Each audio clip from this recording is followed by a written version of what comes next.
સૌરાષ્ટ્રના કોલવા ભગતની વાત કરવી છે કે કોલવા ભગત એમ કહેવાય કે દ્વારિકાધીશના પરમ ઉપાસક હતા. ખૂબ જ સરસ પ્રસંગ છે એટલે ખાસ સાંભળજો. કોલવા ભગત દ્વારિકાધીશના પરમ ભક્ત હતા. સવાર સાંજ એમ કહેવાય કે ભગત દ્વારિકાધીશના દર્શન કરવા જાય, મંદિરે જઈને માળા કરે. કોલવા ભગત ચારણને એક ભાઈ હતા અને બંને ભાઈઓને ભેંસોવાળું ઘર હતું. તેમના ઘરેથી બંને ચારણ જોગમાયા પણ ખૂબ જ સંસ્કારી હતા. સાહેબ, ઓખાની ધરતીનો આ પ્રસંગ છે હો. કોલવા ભગત મોટા હતા અને તેમના નાના ભાઈનું નામ નાંભા ભગત હતું. નાંભા ભગત તો એમ કહેવાય કે એકદમ ભોળા માણસ, ભેંસો ચારે અને ખાઈ પીને મજા કરે. કોલવા ભગત દરરોજ સવારે દ્વારિકાધીશના મંદિરે દૂધ ચડાવવા જાય.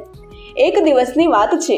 કોલવા ભગતને બહાર ગામ જવાનું થાય છે એટલે તેઓ પોતાના નાના ભાઈને કહે છે કે હું બહાર જાઉં છું એટલે તું સાંજે ગાડા છોડીને દ્વારિકાધીશને દૂધ ચડાવી દેજે. કઈ વાંધો નહીં ભાઈ, હું દૂધ ચડાવી આવીશ. પછી તો કોલવા ભગત ઘરે હતા નહીં અને નાના ભાઈ નાંભા ભગત સાંજે ઘરે આવ્યા. થાકી ગયા હતા એટલે ગાડા છોડ્યા અને પછી 7.5 લીટરનું પિત્તળનું બોઘડું ભર્યું. કેમ? દ્વારિકાધીશ માટે કે આપણે માણસ છીએ તો પણ કેટલું બધું દૂધ જોઈએ છે, તો એ તો ભગવાન છે, એમને આટલું દૂધ તો જોઈએ જ ને. સાહેબ, આટલું બધું ભોળપણ હો. તે દિવસે એમ કહેવાય કે દૂધનું બોઘડું ભરીને એ ચારણ દ્વારિકાધીશના મંદિરે જાય છે. સાથે એક લાકડી હતી, નીચે મૂકી અને બોઘડું લઈને કહ્યું, હે દ્વારિકાધીશ, મારો ભાઈ આજે બહાર ગામ ગયો છે એટલે હું દૂધ લઈને આવ્યો છું. પણ બાપ, મને આવવામાં થોડું મોડું થઈ ગયું એટલે મને માફ કરજો. શું કહે છે એ ચારણ કે હે દ્વારિકાધીશ, મારે મોડું થઈ ગયું, તમે ભૂખ્યા હશો તો હવે તમે દૂધ પી લો. સાહેબ, આ ચારણનું ભોળપણ જોજો હો. ભગવાનની મૂર્તિ સામે દૂધનું બોઘડું ધર્યું અને કહ્યું કે દૂધ પી લો. પણ સાહેબ, મૂર્તિ થોડી કઈ દૂધ પીવે? બોઘડામાંથી દૂધ ઓછું નથી થતું. એટલે ચારણ કહે છે કે અરે મારા બાપ, મારે મોડું થાય છે, હવે જલ્દી દૂધ પી લો. ટૂંકમાં ચારણે દ્વારિકાધીશને ખૂબ વિનંતી કરી પણ મૂર્તિ દૂધ પીતી નથી. આમને આમ અડધી કલાક થઈ ગઈ અને પછી ચારણે કહ્યું કે હે દ્વારિકાધીશ, હવે તું જલ્દી દૂધ પી લે તો સારું છે, નહીં તો મારી પાસે હવે સમય નથી. મને બહુ ભૂખ લાગી છે અને ઊંઘ પણ આવે છે. અરે એક દિવસ મારો ભાઈ અને તારો ભગત બહાર ગામ જાય અને હું દૂધ પીવડાવવા આવું અને તું દૂધ ના પીવે, આટલો બધો કેમ રિસાય છે? સાહેબ, આ ભોળા ચારણ તો રાહ જોઈને બેઠા છે કે હમણાં દ્વારિકાધીશ દૂધ પીવે. પણ સમય વીતતો જાય છે અને બોઘડામાંથી દૂધ ઓછું નથી થતું. એટલે નાંભા ભગત લાકડી લઈને ઊભા થયા હો. મૂર્તિ પાસે જઈને કહ્યું કે તને ક્યારનો કહું છું કે દૂધ પી લે, પણ તું દૂધ પીતો નથી, એટલે તું શું મને કાયર સમજે છે? સાહેબ, આ દેશનો ઇતિહાસ એમ કહે છે કે તે દિવસે નાંભા ભગતે દ્વારિકાધીશની મૂર્તિ સામે લાકડી ઊંચી કરી અને કહ્યું કે દૂધ પી લે, નહીં તો આ લાકડી હવે સગી નહીં થાય હો. અરે બાપ, કેવી પરિસ્થિતિ સર્જાઈ હશે. સાહેબ, તે દિવસે એમ કહેવાય કે લાકડી જ્યાં ઊંચી કરીને ત્યાં તો ભોળા ચારણનું ભોળપણ જોઈને સાક્ષાત અખિલ બ્રહ્માંડના નાથ કાળિયા ઠાકરે પોતાના અસલ રૂપમાં આવીને ચારણ સામે મોઢું ફાડ્યું અને ત્યારે મૂર્તિના મોઢામાં ચારણે બોઘડું ઉપાડીને દૂધની ધાર કરી.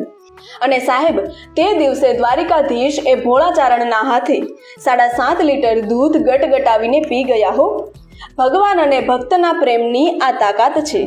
પછી તો એમ કહેવાય કે દૂધ પીવડાવીને નાંભા ભગત ઘરે આવ્યા અને જમીને સૂઈ ગયા.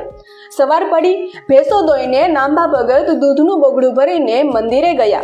ત્યાં તો દ્વારિકાધીશે મોઢું ફાડ્યું અને પાછું એક બોઘડું દૂધ એ ચારણે રેડી દીધું. સાંજ પડી અને કોલવા ભગત ઘરે આવ્યા. આવીને કહ્યું કે જય દ્વારિકાધીશ. એટલે નાંભા ભગત બોલ્યા કે ભાઈ, તારો ભગવાન તો બહુ રિસાઈ જાય. કેમ? અરે કોઈ રીતે દૂધ નહોતો પીતો. હું 7.5 લીટરનું બોઘડું ભરીને ગયો અને એ કોઈ રીતે દૂધ નહોતો પીતો. અડધી કલાક થઈ ગઈ. પછી તો મેં લાકડી લીધી એટલે એ ગટગટાવીને દૂધ પી ગયો. હે? દૂધ પી ગયો? અરે હા ભાઈ, બંને ટાઈમ આખું બોઘડું ભરીને દૂધ પી ગયો. 7.5 લીટર દૂધ હાથોહાથ પીધું. એટલે કહ્યું કે હા ભાઈ, બધું દૂધ ગટગટાવી ગયું. કોલવા ભગતને ખબર હતી કે મારો ભાઈ ભોળો છે, એ ક્યારે જૂઠું ના બોલે.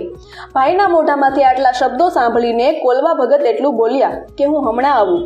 ભગત મંદિરે દૂધનું બોઘડું લઈને ઉપડ્યા હો. કાયમ લોટો લઈને જતા અને આજે દૂધનું બોકડું લઈને ગયા હો કે હું 12 વર્ષથી અભિષેક કરું છું અને મારો ભાઈ તો ખાલે આજે ગયો. જો એના પર દ્વારિકાધીશ પ્રસન્ન થઈ જતા હોય તો મારી ભક્તિમાં શું ખામી હશે?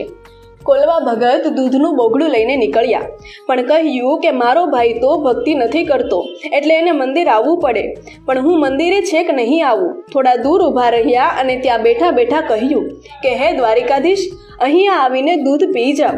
અરે હું તો 12 વર્ષથી તમારી ભક્તિ કરું છું, તમે અહીંયા દૂધ પીવા આવો. એમ કહેવાય કે તે દિવસે દ્વારિકાના મંદિરમાંથી અવાજ આવ્યો હતો કે કોલવા ભગત, તું અહીંયા આવી જા, તારું દૂધ પણ પી જાઓ. અરે હું તો ખાલી ભક્તોનો ભૂખ્યો છું. કોલવા ભગત કહે છે કે હું મંદિરમાં નહીં આવું, તું બહાર આવીને દૂધ પી જા. અરે હું તારો ભક્ત છું, 12 વર્ષથી તમારી પૂજા કરું છું, તમે દૂધ પીવા બહાર આવો. ત્યારે મંદિરમાંથી અવાજ આવ્યો કે કોલવા ભગત, તારા ગોઠાણેથી પગ ભાંગ્યા છે કે મારે ત્યાં દૂધ પીવા આવવું પડે? સાહેબ, એમ કહેવાય કે તે દિવસે દૂધનું બોગડું લઈને કોલવા ભગત મંદિરના પછવાડે જતા રહ્યા અને મંદિરની પાછળ જઈને કોલવા ભગત બેસી ગયા અને મોટા મોટા પથ્થર લઈને ગોઠણ ભાંગી નાખ્યા હો. પછી કહ્યું કે બાપ, હવે મારા પગ ભાંગ્યા છે, હવે દૂધ પીવા બહાર આવ. પછી તો એમ કહેવાય કે પોતાના ભગત મંદિરના પાછળના ભાગે બેઠા હતા અને દ્વારિકાધીશે દરવાજા સાથે આખું મંદિર ઊંધું ફેરવી નાખ્યું હો. ભક્તની ભક્તિ જોઈને કાળિયા ઠાકરે ઉગમણા બારનું મંદિર હતું એ આથમણા બારનું કરી નાખ્યું હો. પછી તો દ્વારિકાધીશે સાક્ષાત દર્શન આપ્યા અને દૂધ પી ગયા હો. પછી તો દ્વારિકાધીશ એટલું બોલ્યા હતા કે હે ચારણ, તને ખબર છે તારા માટે મારે આખું મંદિર ફેરવવું પડ્યું. આવી જીદ હોય તે આવું શું કામ કર્યું? ત્યારે એ ચારણ બોલ્યા હતા કે બાપ, હું ચારણ છું. તારા મંદિરનું મોઢું ઉગમણી બાજુ હોય તો એ બાજુ તો આપણું ભારત છે, એ બાજુ તો બધા આપણા છે, પણ દુશ્મનો આવે ને એ પાછળ દરિયા બાજુથી આવે, એટલે તારું મોઢું કાયમ દરિયા બાજુ રહે એટલા માટે મેં મંદિરની દિશા ફેરવડાવી. સાહેબ, દ્વારિકાધીશ અને કોલવા ભગત અને નાંભા ભગતના ઉજળા ઇતિહાસની આ વાત છે. કહેવાનો અર્થ કે જો તમારી સાચી ભક્તિ હોય, તમારો સાચો ભાવ હોય ને, તો ભગવાનને કોઈને કોઈ બહાને તમારી પાસે આવવું જ પડે.